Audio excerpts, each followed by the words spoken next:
and women's brains are wildly differently. Study. Women aren't very good at reading maps, and men are incapable of multitasking. At first glance, they might seem like a couple of hoary old stereotypes from the battle of sexes. But are they? A new study looking at the neural wiring of the male and female brains concluded that there may be some truth to commonly held beliefs about what makes men and women tick. The study, published in the Proceedings of National Academy of Sciences, has found striking differences between the way that men's and women's brains are wired to work. The study, one of the largest ever conducted, scrutinizing the connectins that link different parts of the brains, was carried out by the University of Pennsylvania's Perelman School of Medicine. A total of 949 individuals, 521 females, 428 males, aged between 8 and 22. Underwent diffusion tension imaging (DTI), a sophisticated water-based imaging technique that can highlight and map out the fiber pathways of the brains.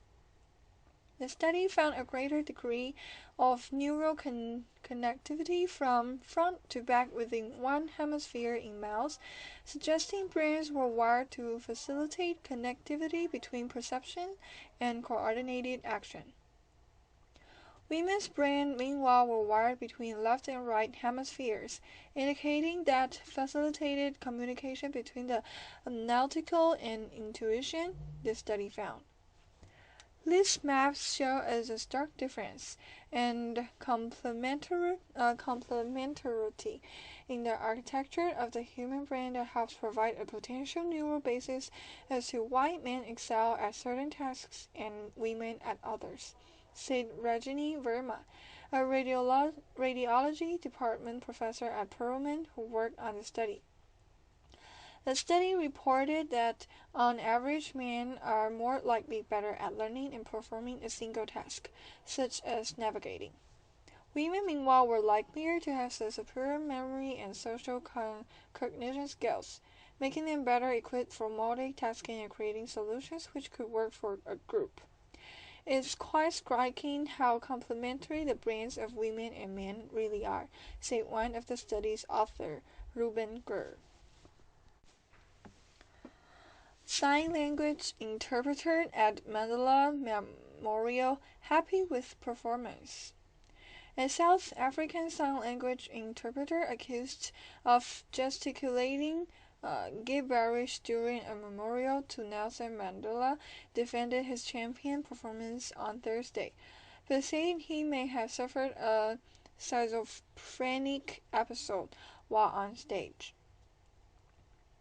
The interpreter identified it as 34-year-old Themsenka Jantji, told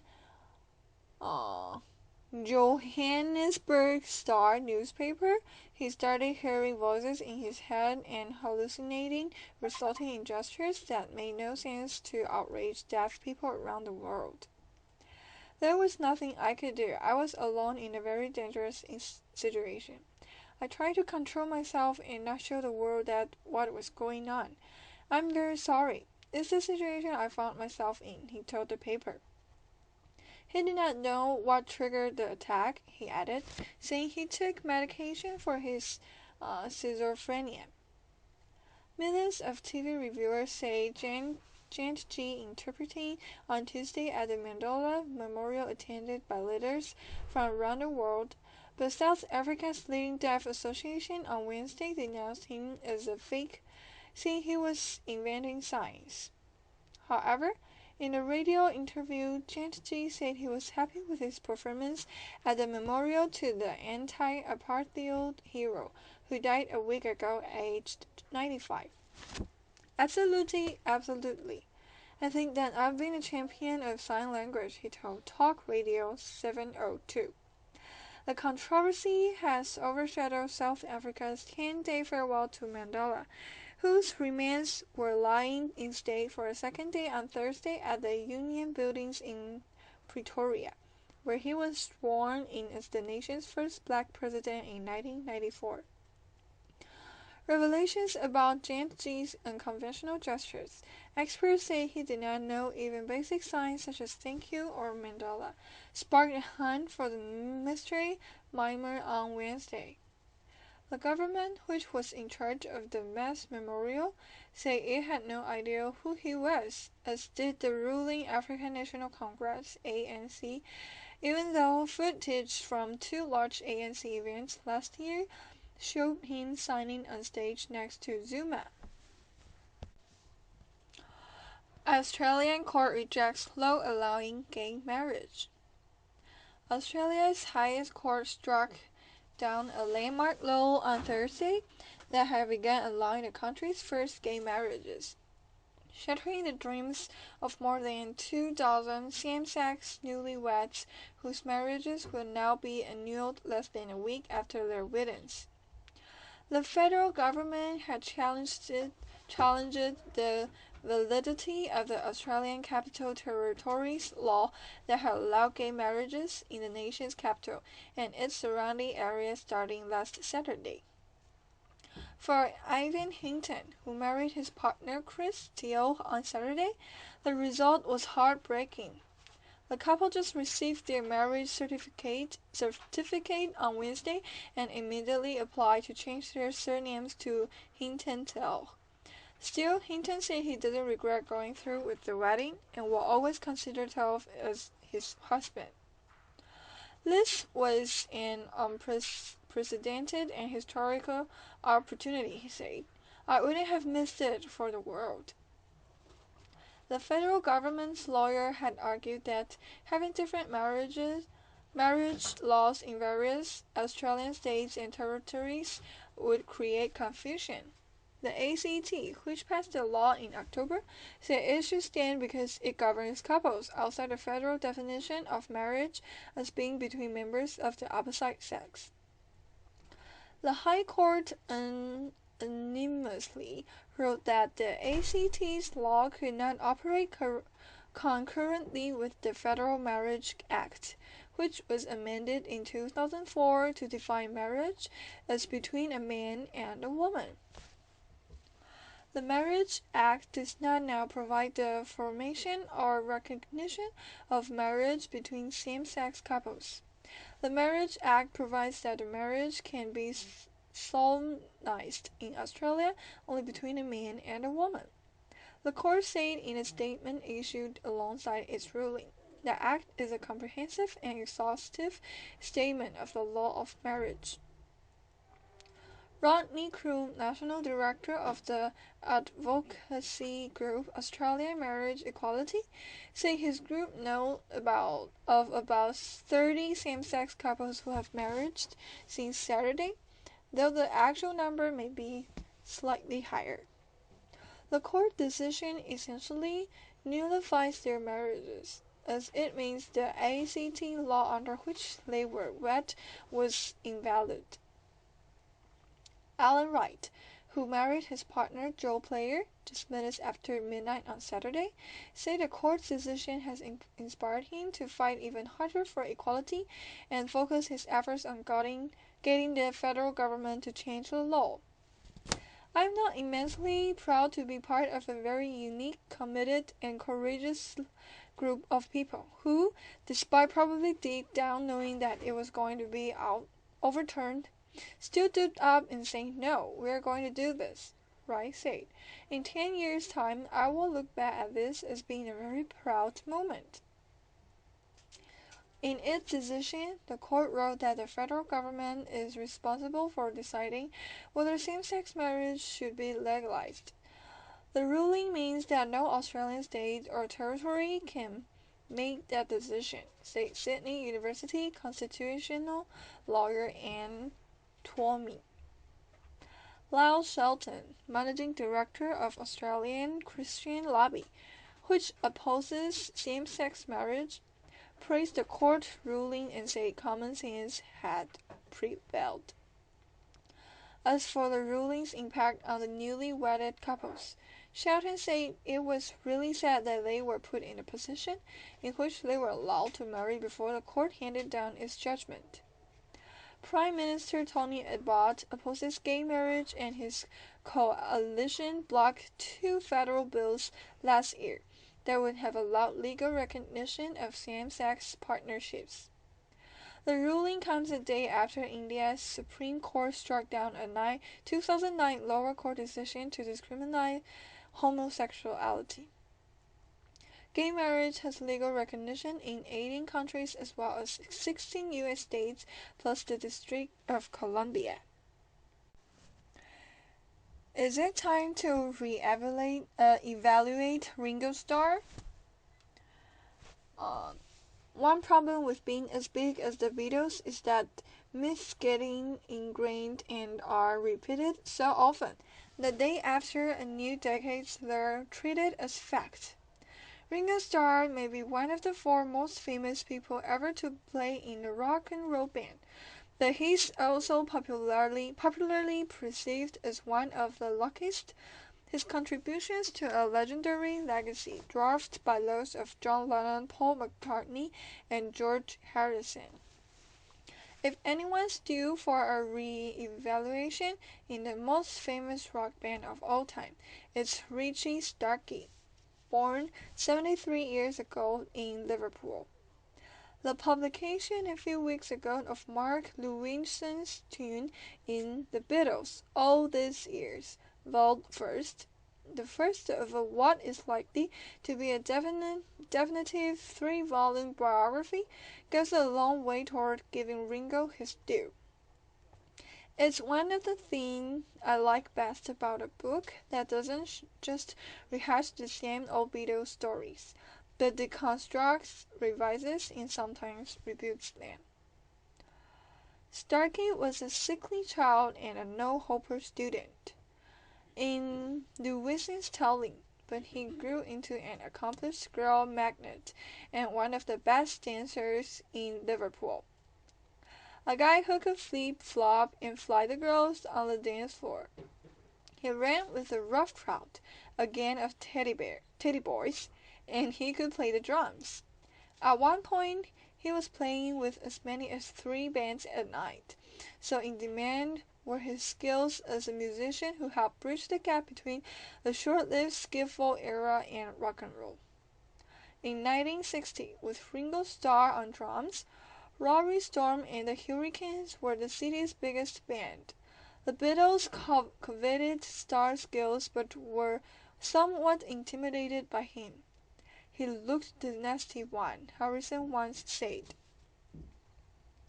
He was slightly older than the rest of the Beatles, and even the never easily impressed Lennon embraced him as a peer.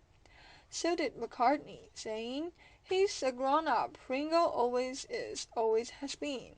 I suspect that he was about 3, he was a growing up." League of his own. When the Beatles finally sacked Pete Best and invited Starr to join in 1962, he set up his kit at the first show with his name on the kick drum, not the band's. That would soon change, but the implication was that Starr didn't feel at all out of his league in Liverpool's fastest rising rock band.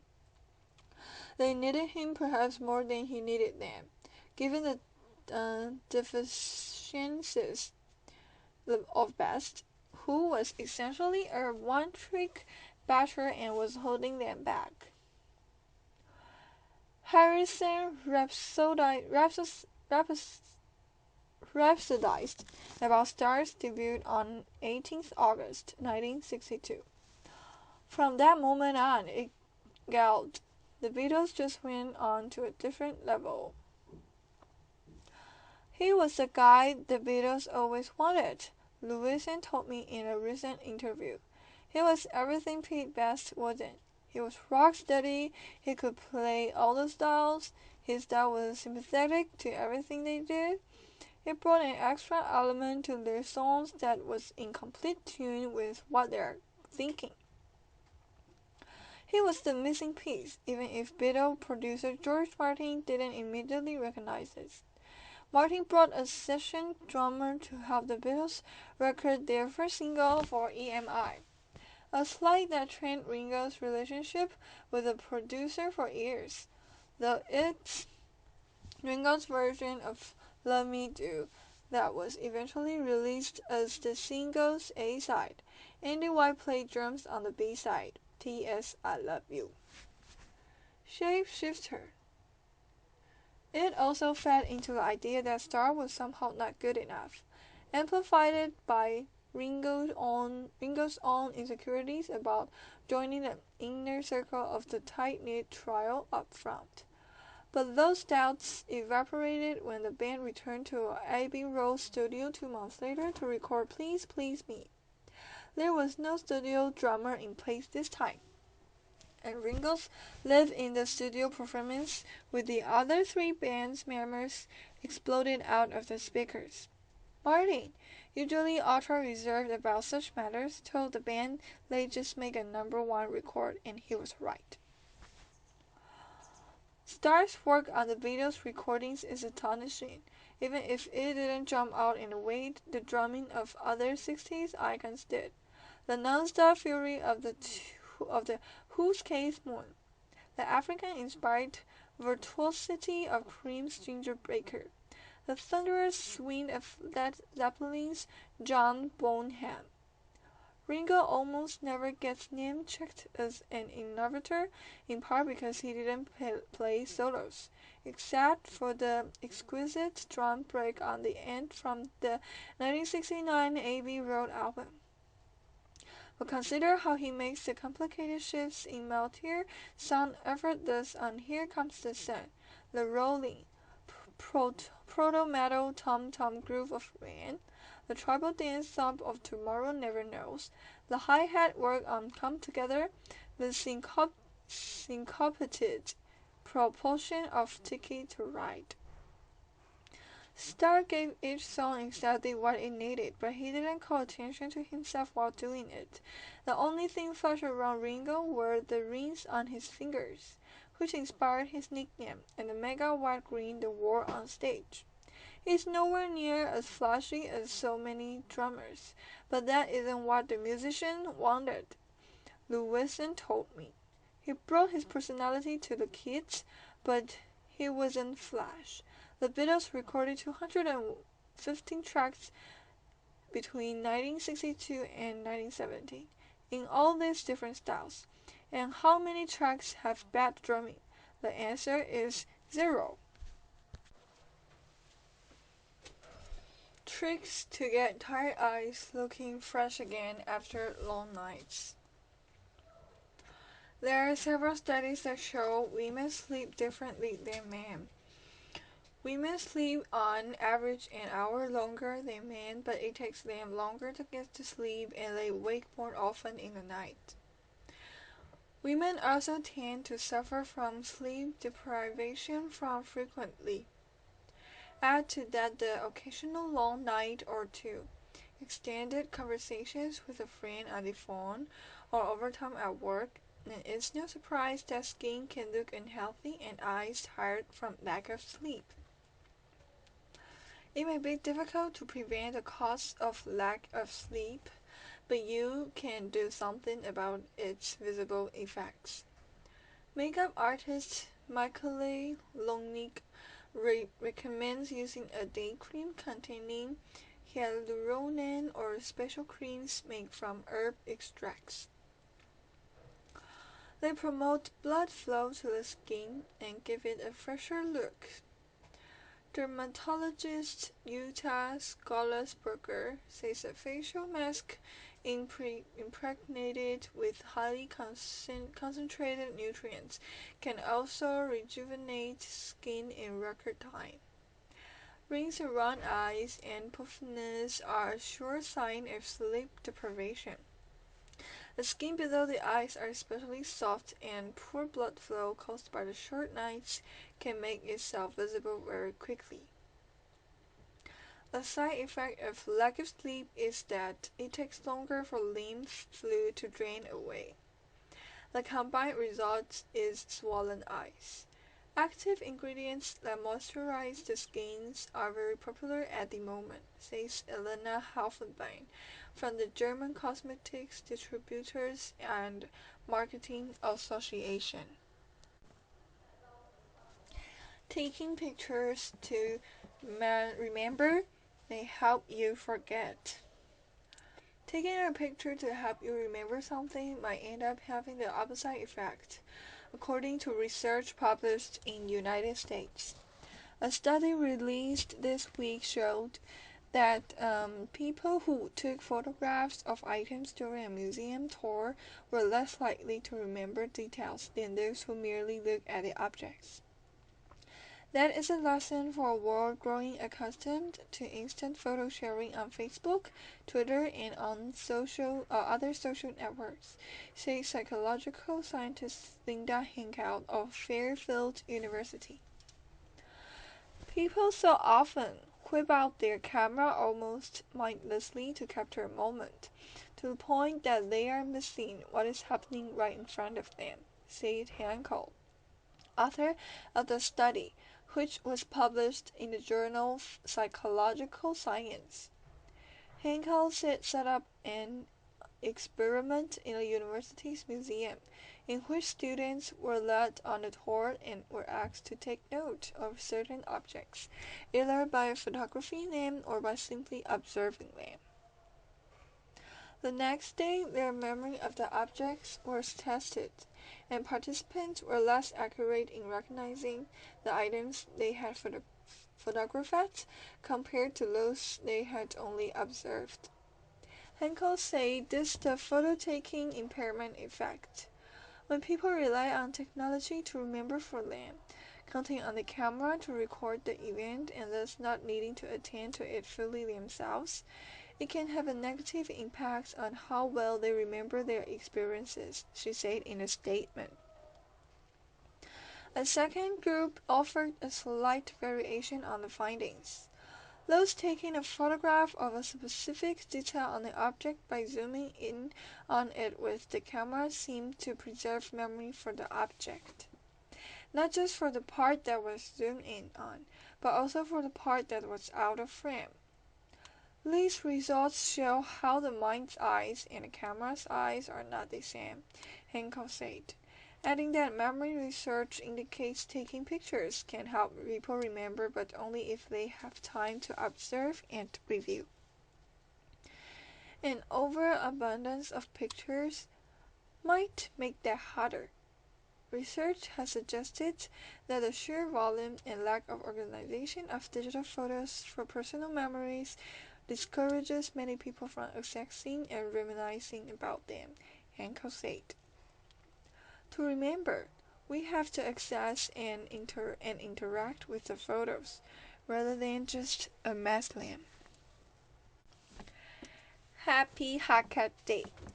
The third annual Hakka National Day theme Live Healthy, Love the Earth kick off a 2-day celebration today with a jubilant array of events, including of dancing, music, daily worship, DIY paper crafts, and walking campaigns. Launched by the Cabinet-level Council for Hakka Affairs, the monumental event is set for the 20th day of the first month of the Lunar New Year, called Sky Mending Day, which is the year's cases fall on March 1st. The Council hopes that by using this celebration day, the concepts of environmental protection and the healthy lifestyle of the Hakka people can be passed on to the future generations and furthermore be introduced to the entire world. According to Minister Huang Yuzhen, a growing number of communities have participated in the annual event since its inception in 2011, including 85 communities from Taiwan and 7 countries: the US, Canada, Australia, Brazil, Thailand, Malaysia, and Cambodia. This celebration collected Hakka celebrators from around the world, making the event worthy of its name, International Hakka Day, said Huang. Legend has it that on the 20th day of the first month, the goddess Nuwa mended a hole in the sky with the 5-color stones. The hole was caused a furious discord among the deities of the heavens, who sacrificed millions of people's lives on earth. Huan added that the celebration even extends the legend of Nuwa and touch on environmental protection. Hopefully, he said, the nation will understand the Hakka's concepts of healthy living and a clean environment. The celebration today will be held at the Hakka Cultural Park of Miaoli, where participants can engage in DIY art crafts made from recycled paper as a symbol of environmental sustainability. In addition, the council will give out limited paper stools made out of thick recycled cardboard in line with the event's theme. The second day, the CHA will feature the CHA will feature an enormous walking campaign to promote the theme of a healthy lifestyle. Participants will begin from Quanhuachang in Miaoli and finish at the Lion Head Visitor Center in Emei of Hsinchu. From this recreational Hakka activity, the CHA hopes that participants will acknowledge the beauty of the earth and the importance of preserving its natural resources. In line with the theme, love life, love the earth of the Hakka National Day. Starbucks profit climbs by 34% on success of customer loyalty scheme. New York Starbucks says its profit rose 34% in the quarter, as the coffee chain used its loyalty program to get customers to visit more often and spend more on revamped sandwiches and other food. The Seattle-based company said global sales rose 7% at cafes open at last a year, including an 8% rise in both the US and Asia. In the region encompassing Europe, the Middle East, and Africa, where the company has struggled, the figure rose 2%. The sales performance is somewhat of a standout in the restaurant industry. Chains including McDonald's and Burger King have blamed the weak economy as they fight to drive up sales, but those are faring relatively better, with Chipotle reporting a 6.2% sales increase as stores open at least a year, and Dunkin' Donuts reporting a 4.2% increase for the latest quarter.